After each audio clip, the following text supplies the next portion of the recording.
Nandito na naman tayo sa tinanman kong luya dito sa area 2. Puntahan nga natin yung baba kasi naninilaw yung luya doon, oh. Tignan nga natin kung anong problema. Umapaw yung tubig nitong backlick. Ang alam ko hindi inaabot to. Dapat pala hindi ko tinanman yan. Dapat hanggang dito lang yung tanim. Yan, oh, nanilaw.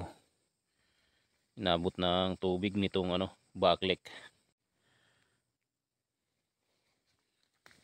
Masisira na yan kasi nababad na sa tubig. Medyo matagal to, mawala yung tubig kasi marami pang bagyong parating. Nasa September pa lang tayo. Yan, oh, ang laki pa naman ng puno. Isang puno lang yan. Pag inani yan, mga yan, 3 kilo. Sayang itong isang linya. Nasira. Ganito sana, oh. Maganda tignan. Yan.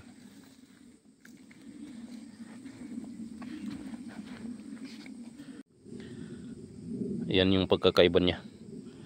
Birding berde, ito naman naninilaw na. Kasi nababad sa tubig nitong backlick. Yan. Ito yung lake dito sa Mount Tralala. Yung mga nakita nyong sanga, yan yung mga bumagsak. Yan yung mga bumabagsak pag bumabagyo. Naiipon dyan sa na yan, sa maliit na lawa. Bumababa yung level ng tubig niyan pag summer. Mga yung tag-ulan, ayan, umaabot dito.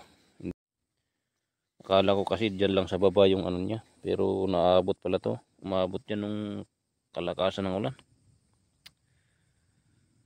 I-harvest na lang natin to. Harvestin na lang natin.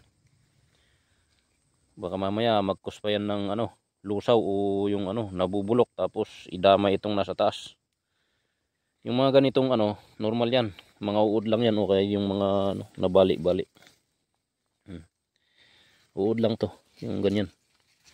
Ayan, andun yung butas. Ayun.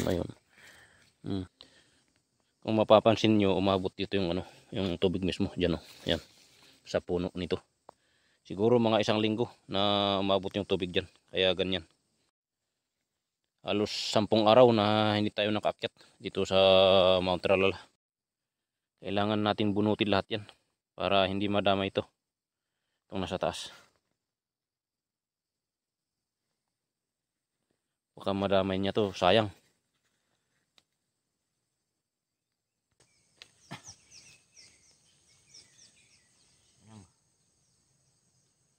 Sayang.